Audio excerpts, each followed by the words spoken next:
மாங்காய் தேங்காய் போட்ட ஒரு அருமையான ரசம் சாதம் இன்னைக்கு ரொம்ப பிரமாதமாக இருந்துச்சு. வாங்க அது எப்படி செய்யலான்னு பார்க்கலாம். அஸ்ஸலாமு அலைக்கும் ஃப்ரெண்ட்ஸ். அதுக்கு தேவையான பொருட்கள் பார்த்துக்கலாம். பூண்டு, புளி கரைச்சல், பருப்பு அரை கப் எடுத்திருக்கேன். காஞ்ச மிளகாய், மிளகு, சீரகம், தனியா, தேங்காய், மாங்காய். இப்போ தேங்காய், மாங்காய், தனியா, மிளகு, சீரகம் எல்லாத்தையும் நம்ம அரைச்சிக்கலாம். இது வந்து ரேஷன் பச்சரிசி. ரேஷன் பச்சரிசியில் பண்ணால் நல்லாயிருக்கும். அது கொஞ்சம் குழைய குழைய வரும். ரசம் சாதம் குழைய குழைய இருந்தால் ரொம்ப நல்லாயிருக்கும். இப்போ இந்த ரசத்துக்கு தேவையானது நம்ம அரைச்சிக்கலாம். பூண்டை வந்து இடித்து வச்சுக்கலாம். பருப்பையும் அரிசியும் சேர்த்து நம்ம தாளிச்சிடலாம். வாங்க இப்போ தாளிச்சிடலாம். இப்போ குக்கர் வச்சுருக்கேன். அதில் 3 ஸ்பூன் எண்ணெய் ஊற்றிருக்கேன்னா 1.5 ஸ்பூன் நெய் சேர்த்துக்கலாம். நல்ல வாசனையாக இருக்கும். வாசனையாக இருந்துச்சு. கண்டிப்பாக நெய் கொஞ்சம் சேர்த்துக்கோங்க. நல்லா அது காஞ்சதும் கடுகு சேர்த்துக்கலாம். கடுகு வெடித்ததும் 1 ஸ்பூன் உளுத்தம்பருப்பு சேர்த்துக்கலாம். உளுத்தம்பருப்பு நல்லா செவக்க வெந்ததும் அது கொஞ்சம் நல்லா செவந்து வரட்டும். 2 காஞ்ச மிளகாய் எடுத்திருக்கேன். கொஞ்சம் கருவேப்பிலை வச்சுருக்கேன், அதையும் சேர்த்துக்கலாம். சேர்த்து இதை நல்லா பொரிய விட்டுறலாம். பூண்டை போட்டுக்கலாம். இப்போது நெசிக்கின பூண்டு, ஒரு பெரிய கட்டி அளவு பூண்டு, ஒன்றும் பாதியமாக நெசிக்கணும். அதில் போட்டு நான் அரைக்கலை. அரைச்சா பூண்டு நாசம் ஒரே ஒரு ரொம்ப நிறையா வரும். இப்போ வந்து பருப்பை ஊற வச்ச பருப்பை அதில் சேர்த்துக்கலாம். எண்ணெயில் சேர்த்துக்கலாம். சேர்த்து இதை ஒரு கலக்கி விட்டுறலாம்.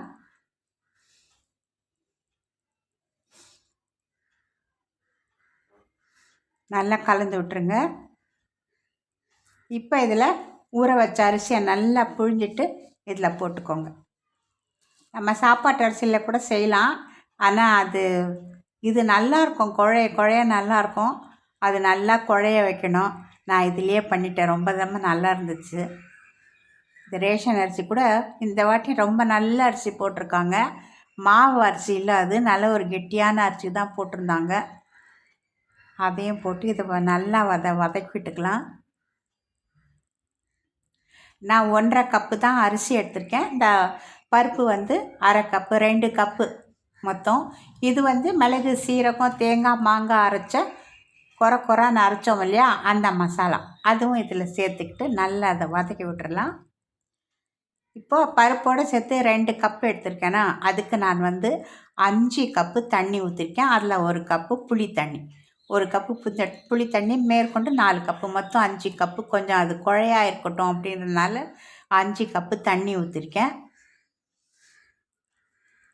இது நல்லா கலந்து விட்டுக்கலாம். 2 தக்காளி, பெரிய தக்காளி அரைச்சி வச்சுருக்கேன், அதையும் சேர்த்துக்கலாம். நான் முழுசாக போடல. அப்புறம் மஞ்சப்பொடி 1 ஸ்பூன் சேர்த்துக்கலாம். சேர்த்து நல்லா கலந்து விட்டுறலாம். நல்லா கீழே நல்லா அடி பிடிச்ச மாதிரி இருந்தால் நீங்கள் நல்லா சுரண்டி கலந்து விட்டுக்கோங்க. இப்போ தேவையான அளவு உப்பு சேர்த்துக்கலாம். நான் 2 ஸ்பூன் உப்பு போட்டேன், சரியாக இருந்துச்சு. இது வந்து சக்தி ரசப்பொடி மசாலா, அது ஒரு 3 ஸ்பூன் போட்டிருக்கேன். பிரமாதமான வாசனை. எப்பவுமே சக்தி ரசப்பொடி மசாலா ரொம்ப நல்லாயிருக்கும். மற்ற மசாலாலாம் எனக்கு பிடிக்காது. அப்புறம் கொஞ்சம் பெருங்காயம் சேர்த்துக்கலாம். இதையும் நல்லா கலந்து விட்டுடலாம். அவ்வளோதான் ஃப்ரெண்ட்ஸ். ஒரே 1 ஸ்பூன் வெல்லம் சேர்த்துடலாம். லிட்டு போட்டு மூடி விட்டுடலாம். ஆரம்பிக்கும் முன்னரே சமையல் முடிஞ்சு விடும். இது மேலே போட்டு நல்லா ஒரு 3 விசில், பெரிய விசிலாகவும் சிம்மில் வச்சு 1 விசில் வச்சோம். நான் எடுத்துட்டேன். 10 நிமிஷம்தான் சாதம் ரெடி ஆகிடுச்சு. அருமையான சாதம். நிஜமாகவே ரொம்ப நல்லா இருந்துச்சு இந்த சாப்பாடு.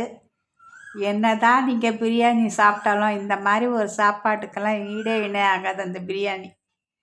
பாருங்கள், அருமையாக வந்திருக்குது. நல்லா கலந்து காட்டுறேன். நான் மேலே வந்து கொத்தமல்லி தூவிக்கலாம். ரொம்ப நல்லா இருந்தது ஃப்ரெண்ட்ஸ். கண்டிப்பாக செஞ்சு பாருங்கள். பசங்களுக்கும் ரொம்ப பிடிக்கும். நான் வந்து இதில் வந்து கருவாடு வறுத்து வச்சு சாப்பிட்டோம். ரொம்ப நல்லா இருந்தது கருவாடுக்கும் இந்த சாப்பாட்டுக்கும். அவ்வளோதான் ஃப்ரெண்ட்ஸ். பிடிச்சிருந்தா லைக் பண்ணுங்க, ஷேர் பண்ணுங்க, கமெண்ட்ஸ் பண்ணுங்க, பெல் பட்டன் அழுத்தி சப்ஸ்கிரைப் பண்ணுங்க. நீங்களும் இதே மாதிரி சிம்பிளாக பண்ணி பாருங்கள். இன்றைக்கி ஞாயிற்றுக்கிழமை அதுவும் பாருங்கள், ரசம் சாதம் சிம்பிளாக பண்ணிட்டேன்.